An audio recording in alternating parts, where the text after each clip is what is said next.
조울증이 과연 하나님의 선물인가?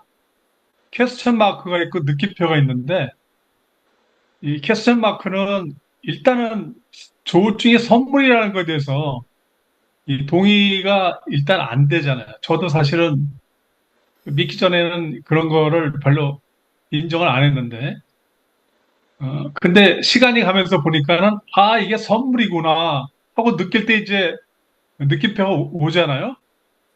그 예를 한번 들어보면은, 인생이 희극인가요? 비극인가요? 뭐 잘 나가는 사람한테는 희극일 수도 있고, 잘 안 되는 사람한테는 비극이라고 말할 수가 있고, 또 아이를 그 잉태했을 때, 출산했을 때, 아이 낳는 게 고통인가요? 행복인가요? 또 아이를 또 태어나가지고 아이를 기를 때 이게 고난인가요? 행복인가요? 그렇게 한마디로 딱 얘기하기 힘들죠. 네. 그래서 조울증을 바라보는 관점에 따라서 아 이게 진짜 고난이나 고통으로 보면은 선물이라고 도저히 인정이 안 되는데 지나고 나보면은 아 이게 선물일 수 있겠다. 이럴 때 이제 느낌표가 실감이 나겠다 해서 제가 퀘스천 마크 느낌표를 한번 해봤습니다. 그래서 오늘 그 드릴 말씀은 이 조울증이 과연 그 어떤 관점에서 보냐에 따라서 그 세속적이냐 성경적 관점으로 이제 이런 바탕으로 또 이런 걸 좀 깊이 하다 보면은 과연 고통을 바라다 보는 자연인과 또 그리스도의 마음이 얼마나 다른지 이걸 깨달아서 이게 조울증이 아주 고통스러운 정신질환이지만 이 믿음의 눈, 말씀의 눈으로 볼 때, 아, 영생에 이르는 하나님의 선물이라는 것을 진정으로 고백할 수 있지 않을까. 어, 이런 걸 가지고 말씀을 올리겠습니다. 관련되는 성경 구절은 그, 이게 산상수는 워낙 유명한 구절이죠. 심령이 가난한 자는 복이 있나니 천국이 그들의 것이요. 또 마음이 청결한 자는 복이 있나니 그들이 하나님을 볼 것이요. 그러니까 산상수훈에서 처음에 얘기할 때 심령이 가난한 자가 복이 있다. 그러니까 어떤 게 과연 심령이 가난한 거냐? 또 심령이 애통한 자도 복이 있고 그럴 때 이제 가난하다는 상태가 어떤 거냐 하는 거를 이제 에, 이제 생각을 해보고 마음이 청결할 때 이제 하나님을 본다 그러는데 과연 마음이라는 걸 가지고 하나님을 어떻게 볼 거냐에 따라서 이제 달라질 수 있는 거죠. 그다음에 이제 로마서 말씀을 보면은 환난 중에도 즐거워하나니 환난 중에 즐거워할 수가 없잖아요. 그런데 이 즐거워할 수 있고 이 즐거움이 환난은 또 인내를 낳고 인내는 연단을 낳고 연단은 소망을 이루니라 일종의 이제 과정의 상태를 보겠죠. 그다음에 맨 마지막으로 죄의 싹 죄의 싹은 사망이요 하나님의 은사는 그리스도 우리 예수 우리 주 안에 있는 영생이라. 그래서 이 세 개 성경 구절을 잘 묵상하면서 과연 조울증이라는 게 이 성경 구조에 가지고 어떻게 바라보고 어떻게 해석할 건지 같이 한번 은혜를 나눠봤으면 좋겠습니다. 지난 지난달 그 최은영 교수님이 이 조울증 우울증에 대해서 그 아주 자세히 설명한 바가 있었는데 제가 그때 강의를 듣고 아 프로이드 관점에서는 저렇게 보면 되겠구나 하는 그 이해가 됐어요. 그래서 그 조울증에 대한 것들을 이제 프로이드가 이제 얘기한 거를 우리가 좀 염두에 두고 그다음에 이제 다른 관점에서 조울증을 어떻게 바라보냐 하는 것을 같이 비교하고 분석하면서 그러면 이제 하나님의 선물을 이해하는 데 도움이 될 것 같아서 이 슬라이드를 이제 인용을 해봤습니다. 그 제가 그 최원영 교수님 그 강의를 들으면서 인상적이었던 게 이게 모든 조울증 환자한테 해당되지 않을 수도 있겠구나. 왜냐하면 이 프로이드 이런 심리학 이런 것들이 일종의 이제 모델링한 걸 가지고 포뮬레이션 시켜서 일단은 그, 그 적용한 거기 때문에 실제 조울증 겪고 있는 사람이 이게 좀 다를 수도 있겠구나 하는 걸 교수님 통해서 알아봤고 또 이제 이 조울증이나 우울증이 같은 뿌리구나. 또 이제 우울증 걸린 사람들은 대개 마음이 따뜻하고 안정되고 또 강력한 초조가 있어서 굉장히 도덕적인 그, 그, 그 성향이 강한 반면에 조울증은 어떤 관계의 상실이나 고통의 회피, 뭐 고양된 기분 이런 것들, 특히 이제 공격적인 성향이 이제 우울증에 있겠구나 이런 걸 좀 봤고요. 근데 우울증에는 초자가 굉장히 높기 때문에 아 나는 실패자라는 이런 강박적인 죄책감도 있겠구나. 또 방어 기제, 또 정서적 민감성 이런 걸 가지고 프로이드가 우울증을 봤는데 한번 다른 관점에서 조울증하고 우울증을 좀 바라다 보면은 이제 프로이드가 이제 그 19세기 심리학자로서 아주 그 무의식이라는 것을 그 발견을 했지 않습니까?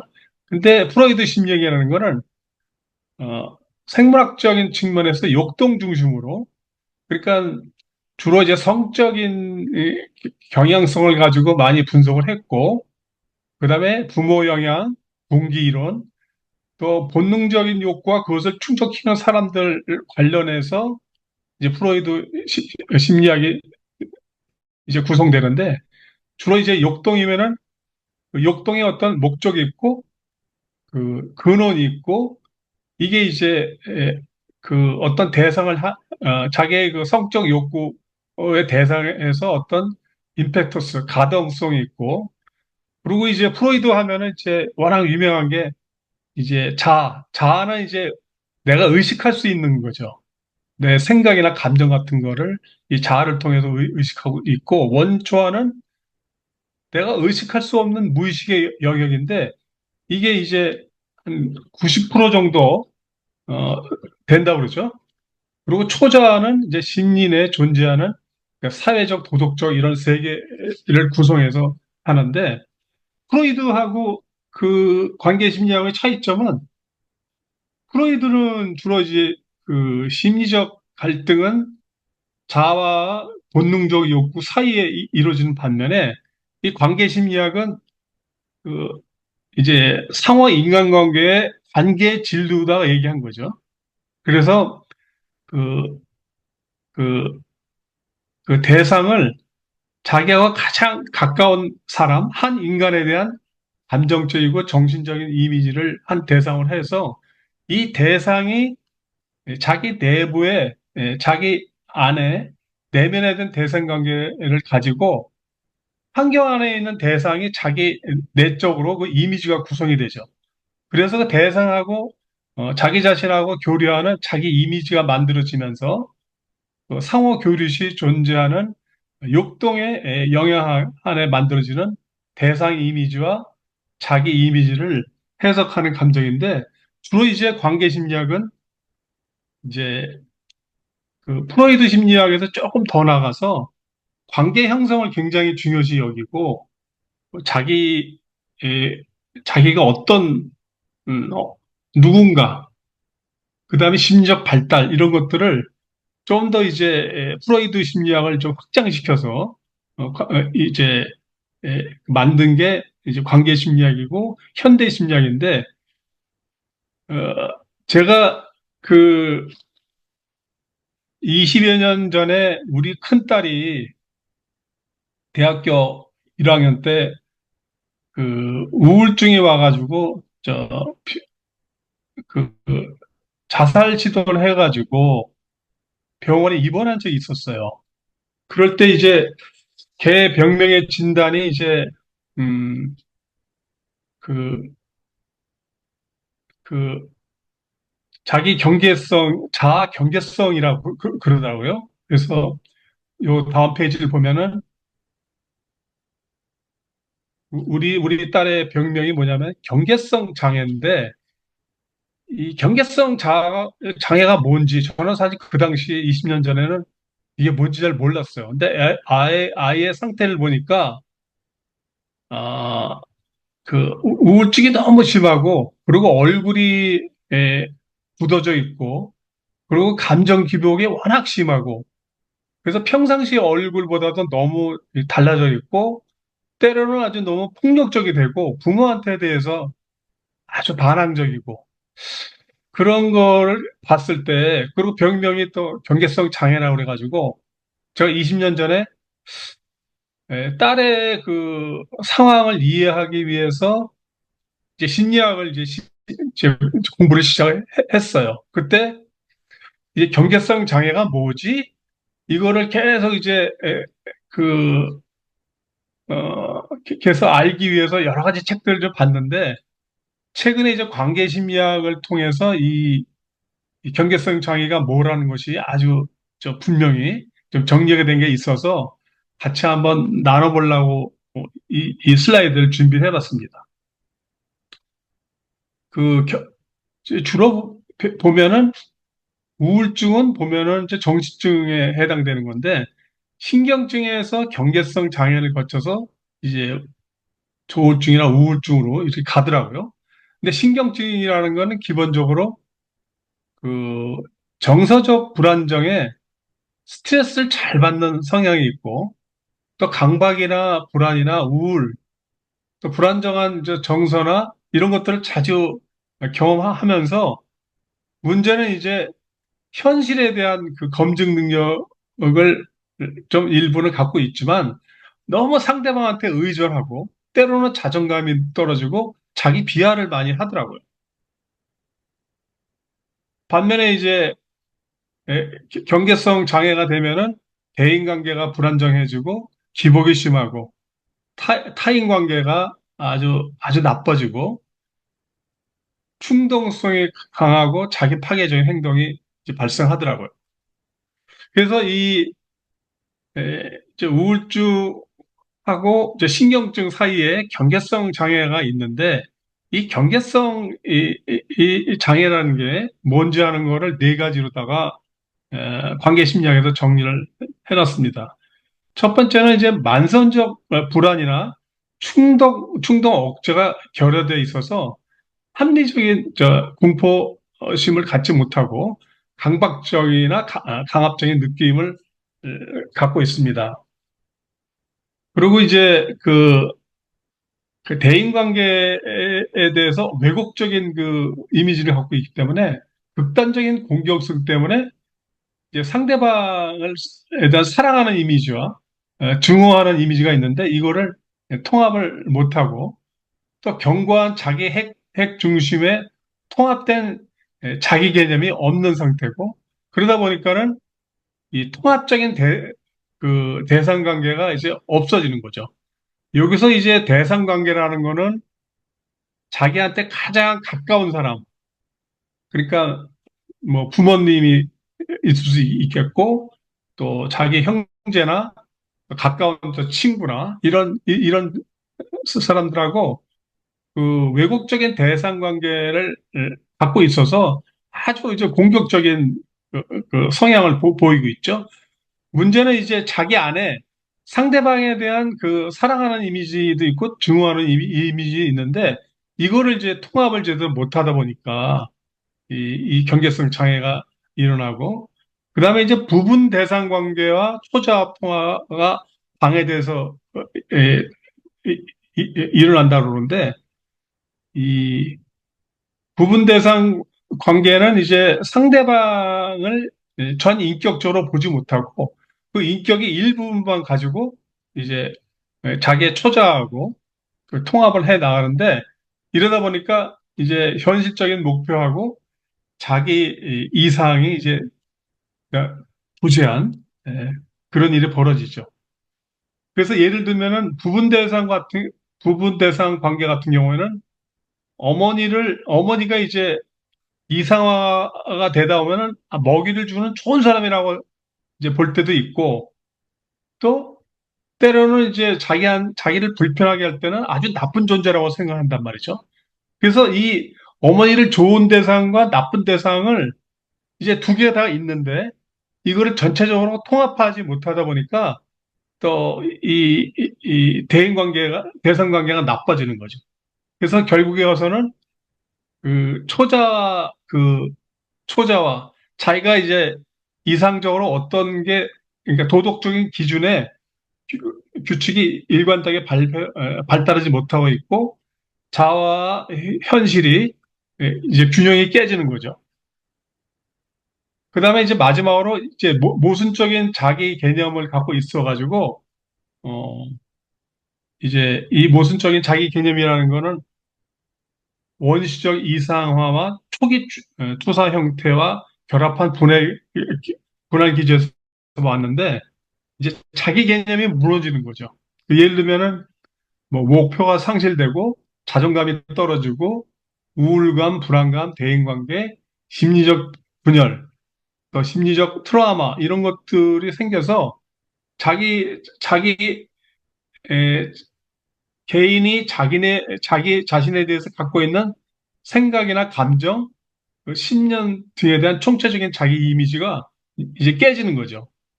그래서 그 건강한 자기 개념을 갖고 있는 사람은 그 자존감이 유지가 되고 정신적으로 안정이 되는 이런 게 이제 경계성 장애의 대표적인 특징인데 이런 과정을 거쳐서 이제 조울증이나 우울증으로 간다는 게 관계 심리학의 그 이론입니다.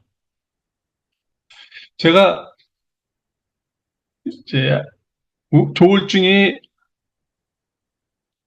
과연 하나님의 선물이냐 아니냐 할 때 이럴 때 이제 조울증을 받아보는 관, 관점 이런 거를 이제 다른 말로 표현하면은 세계관이라고 할 수 있거든요. 월드뷰. 근데 월드뷰라는 거는 뭐 이제 세상이나 타인이나 자신을 인식하여 비교 평가해서 가치를 부여하는 것이죠. 그러니까 어, 사실 우리가 살아가면서 남들하고 비교를 많이 하잖아요.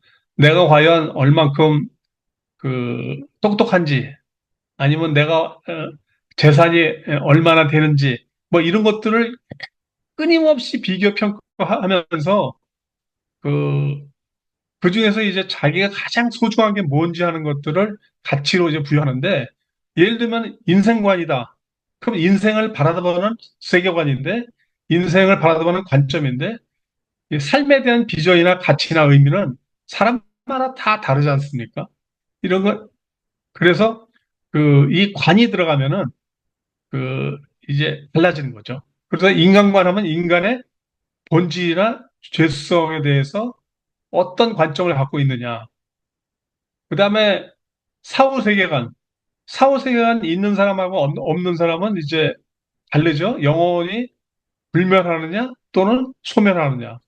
그러니까 사후세계관을 갖고 있는 사람은 영혼 불멸하다고 이제 인정하는 거고 특히 크리스찬인 경우에는 그 하나님께서 인간이 언젠가 죽지만 그 사후세계가 있다는 것을 그 성경에서 이제 말씀하고 있기 때문에 그 말씀을 믿음으로 받으면은 결국 그런 이제 성경적 세계관이 만들어지는 거죠.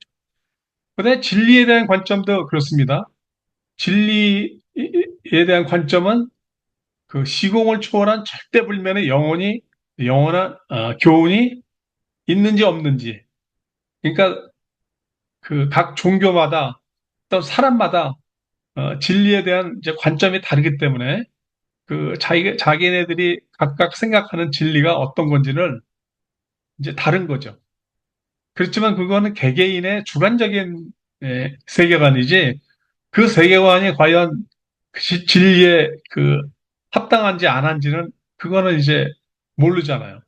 그럴 때 우리가 갖고 있는 그 가치관이나 뭐 삶에 대한 비전이나 의미가 다 다르다 하더라도 이제 하나님 말씀 영원한 절대 진리는 하나님 말씀을 붙잡고 있으면은 그 진리 가운데 하나가 되는 거고 또 오늘 우리가 모이는 이 모임도 결국에는 그 진리를 그 사모하면서 진리를 가지고 살고자 하는 그런 세계관이 있기 때문에 오늘 우리가 이 자리에서 그 예배를 보지 않는가 그런 생각을 해봅니다. 또 그다음에 자아상은 이제 내가 나를 보는 관점인데 어떻게 보면 나에 대한 세계관이죠. 그러니까 과연 나 자신이 나에게 어떤 이미지로 떠오르는가? 자기 정체성? 내가 성공한 사람인가 아닌가? 이런 것들을 자기 셀프 이미지를 통해서 이제 자기가 자신을 이제 보는 거죠. 이런 것들이 이제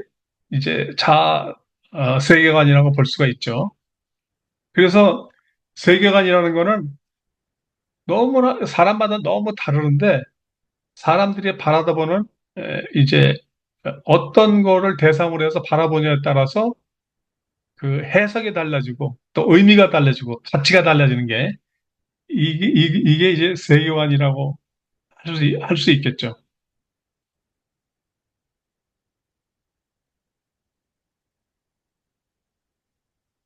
여기서 이제 그 세계관하고 그 세계관을 가지고 바라다 볼 때 과연 망상이라는 게 뭐냐? 망상의 과대 망상 뭐 이런 거를 많이 우리가 얘기를 하지 않습니까? 근데 망상은 기본적으로 존재하지 않는 것을 존재한다고 믿거나 또 존재하지 않는 하는 것을 존재하지 않는다고 착각하는 게 이게 망상이죠. 그래서 믿음의 종류가 여러 개 있지만 그 미신이라는 거는 없는 신을 존재하다고 한다고 믿는 거고 맹신이라는 거는 그냥 무턱대고 믿는 거죠. 합리적인 의심 없이 실제 하나님이 존재하는지 안 하는지 그 복음을 듣자마자 무조건 다 믿는 사람은 없잖아요. 그런데 그 그냥 뭐 아무런 자기 사고나 합리적 생각 없이 그냥 무턱대고 믿는 게 이제 맹신이고 광신은 이제 존재하지 않는 것을 존재한다고 스스로 미쳐서 믿는 거고 불신은 실제 존재하는데 마음이 혼미해가지고 부정하고 신뢰하지 않는 거죠. 그러니까 하나님이 분명히 있는데 에, 본인은 있다고 각종 증거와 말씀을 들여다 대도 그 믿지 않는 거는 뭐냐면 그 사람의 마음이 혼미하다는 거죠. 그래서 존재를 부정하고 신뢰하지 않는 것 이런 게 이제 불신이 되겠고 참된 믿음은 뭐냐? 있는 그대로 없는 그대로 바라다 보는 거죠. 그러니까 그 실제를 이제 제대로 깨닫고 그 실제에 대한 존재를 이제 믿는 거죠. 그래서 존재와 존재의 근원을 깨닫는 거고 근데 그렇게 하기 위해서는 우리의 마음의 감각으로는 잘 알 수가 없죠. 그래서 하나님께서 우리에게 성령을 주셔서 그 성령으로 인한 우리의 영적인 감각과 영성을 영성이 있어야 이제 참된 믿음이 되는 거고 그러다 보면은 영성과 영적 감각으로 인해서 이제 성경적 세계관을 이제 만들어지는 거죠. 지금까지 제가 설명한 이런 것들이 결국에는 아까 말씀드린 그 세 개의 성경 구절 이런 것들이 이런 말씀을 가지고 자신을 바라다보고 세상을 바라다보고 다른 사람을 바라다보는 그런 그런 안경을 우리가 쓰고 있는 것이 이제 성경적 세계관이라고 볼 수가 있고 그다음에 이제 믿음의 확신이라고 얘기할 때는 존재에 대한 확실한 증거를 가지고 합리적인 의심과 검증 과정을 거쳐서 마음으로 분명하게 믿는 것. 이런 것들이 이제 확신이 될 수 있겠죠. 그래서 망상과 참된 믿음은 에, 거짓된 믿음이 무엇이고 참된 믿음이 무엇인지 하는 것들을 좀 이런 망상을 가지고 좀 설명을 어, 드려봤습니다.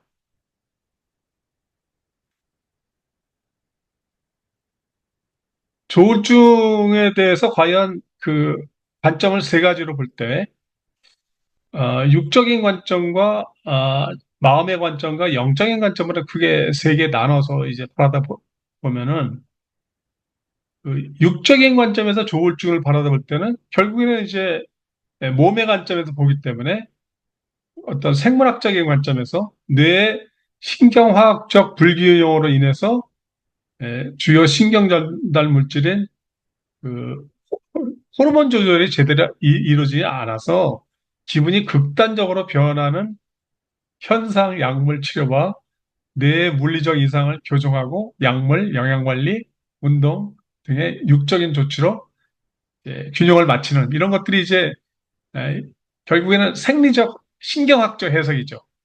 우리가 생물학적 해석이죠. 그래서 조울증을 바라다 볼 때, 이게 호르몬 문제야. 그래서 몸의 문제로 이제 바라다 보고, 그다음에 정신적인 관점에서는 이제 그 심리적 해석을 하는데 이거는 정신적 스트레스, 트라우마, 내면의 갈등 등으로 인해서 기분 변화는 이제 무의식적 욕구, 억압된 감정, 대인관계 문제 등으로 인해서 심리적 불안이 있다고 그런 원인을 있다고 보고 그 심리 치료와 상담을 통해서 이제 문제 해결을 하는 거죠. 그래서 내면의 상처를 치유해주고 환자의 마음을 이해하고 내적인 세계의 조화를 이루는 건데 이게 보통 이제 심리 상담에 해당이 되겠죠. 그러니까 이거는 예, 마음의 관점, 정신의 관점이 되겠죠. 마지막으로 이제 영적인 관점은 뭐냐면은 그 조울증을 바라다보는 영적인 관점은 영적인 세계의 불균형이다. 결국 인간의 마음의 중심, 영혼의 깊숙한 곳에 그 영이라는 것이 있는데 개인의 영적인 성장 과정에서 발생할 수 있는 일종의 시련이 조울증 아니겠느냐. 그래서 영적인 의미를 깨닫는 과정에서 이제 에, 조화와 평온을 회복할 수 있다고 생각해서 그래서 이제 그 영적인 불균형을 해소하기 위해서는 이제 명상이나 기도나 영적 지침이 해법이 된다고 얘기하죠. 그래서 이제 그 인간의 조울증이라는 거는 어떤 육적이나 어떤 정신적인만 보지 말고 더 깊은 차원의 인간의 존재. 그러니까 그 인간의 본질 이렇게 들어가다 보면은 결국에는 삶의 의미와 목적을 탐구하는 기회가 이제 조울증에 대한 관점이 아니겠느냐. 그래서 이걸 통해서 그 신성한 존재와의 연결이 예, 중요하다는 그런 관점도 이제 갖게 되는 거죠. 또 다른 관점에서 이제 조울증을 좀 철학적이고 타종교 관점에서 조울증을 바라다 보면은 그 뭐 수천 년 전에도 우리가 인류가 이제 조울증을 많이 겪어왔죠. 그래서 그리스 철학에서 보면은 조울증이라는 거는 이제 감정의 극단적인 변화로 인해서 비이성적 상태라는 거죠. 그래서 그 자연에 어긋난 상태로 보고 또 감정 정신 상태의 균형을 에, 하면서 외부의 변화에 흔들리지 않고 내면적 평정을 유지하는 게 결국 인간의 행복과 덕이 중용을 지키는 것. 그래서 이제 그리스 철학의 특징은 뭐냐면은 조울증은 감정의 극단적 변화로 인한 비이성적 상태야. 그러니까 자연에서 어긋난 거를 자연으로 돌아가서 어, 그 내면의 평정과 균형을 유지하면 된다. 이렇게 보는 거고. 불교는 그 이제 고통의 원인이 감정의 극단적인 변화로 보기 때문에 이러한 조울증은 진리를 깨닫지 못해서 그 무지에서 오는 거다. 그래서 감정 변화는 삶의 자연스러운 일부이지만 그 집착을 줄여야 된다.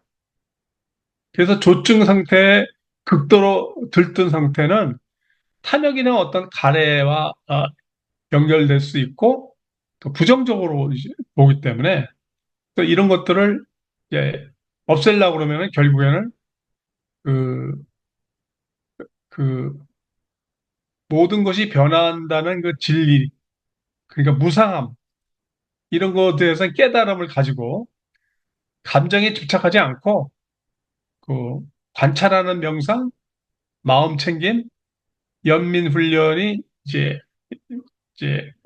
치료 방법이라고 이제 불교에서 얘기를 하고 있고 유교에서는 그 이제 중형을 이제 얘기하죠.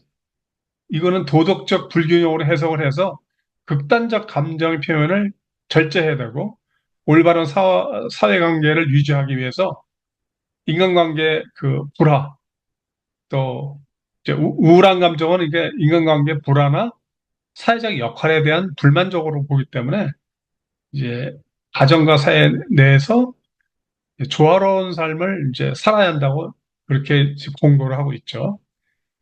이제 마지막으로 오늘의 그 오늘의 말씀은 제가 슬라이드를 한 20장 이상 준비를 해와서 요거 이 슬라이드로 이제 제가 오늘 설교를 마무리하고 제가 나머지 준비한 거는 다음 달에 이어서 계속 말씀을 전하겠고 제가 앞부분에 그 뭐 프로이드나 관계 심리학은 사실 제가 뭐 전공하지 않고 혼자서 독학을 하다 보니까 많이 벅벅된 거를 좀 그, 그, 좀 제가 인정하고 앞으로 주의를 좀 하겠습니다.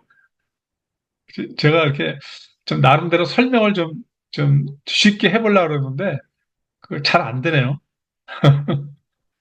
자, 그 조울증에 대해서 그 성경적 관점은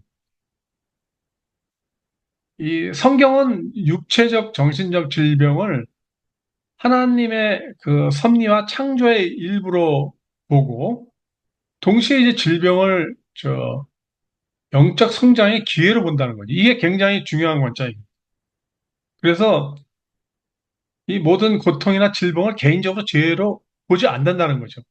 전에 오직한 선교사님이 요한복음 9장을 통해서 이제 예수님께서 하신 말씀을 이제 설교한 바가 있기 때문에 요 부분은 제가 생략을 하겠습니다.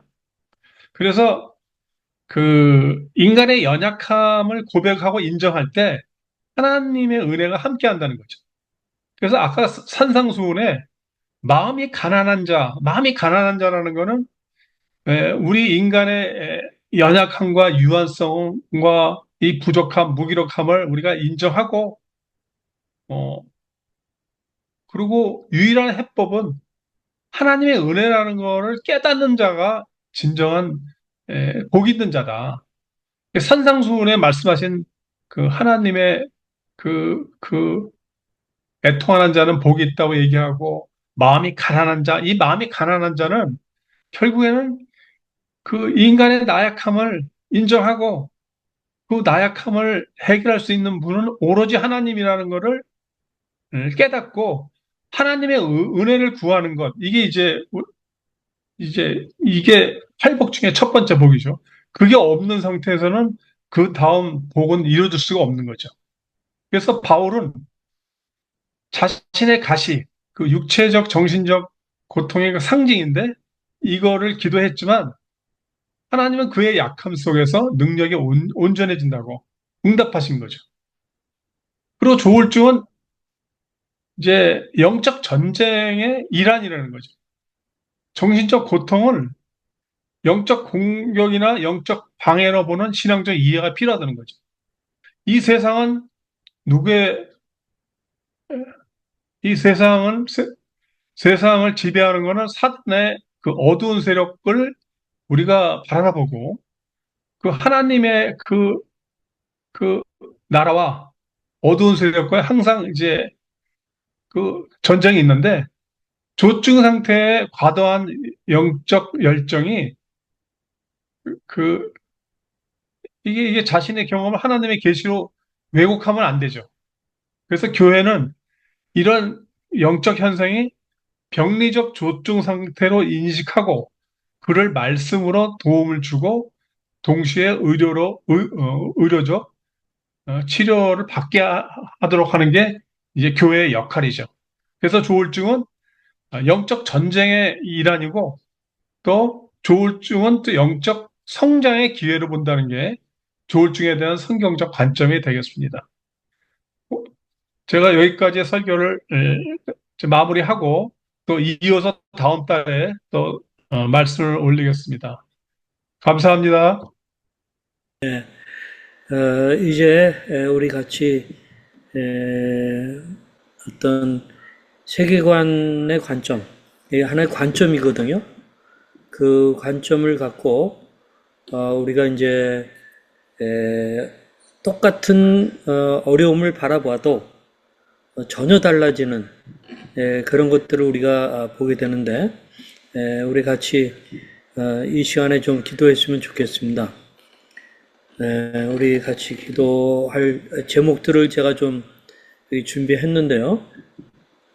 예, 첫째 기도 제목, 하나님, 우리 조울증과 관련한 이제 아마 다음 주에 이 역설의 진리에 대한 것을 말씀하시는데 이미 오늘 역설의 진리를 이렇게 말씀하셨다고 봐요.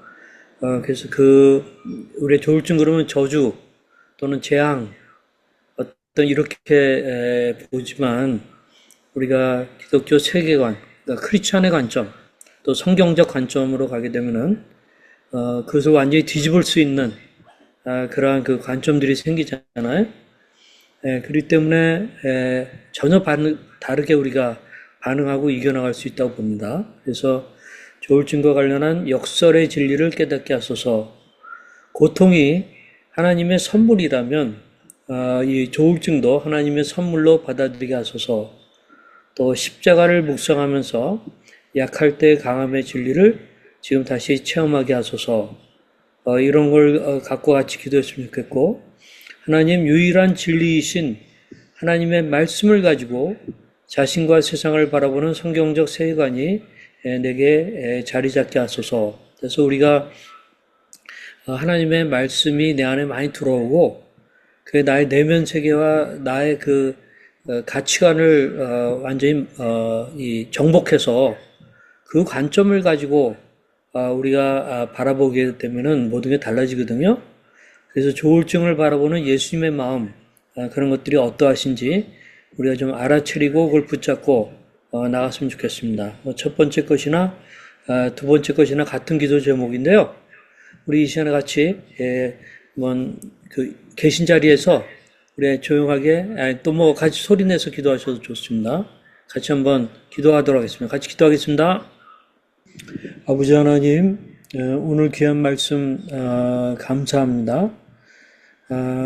그렇지만 우리 현실에 겪고 있는 문제가 커서 아직 말씀이 잘 귀에 들어오지 않을 수도 있고 또는 속으로 저항하는 마음을 갖고 있을 수 있는 것을 압니다.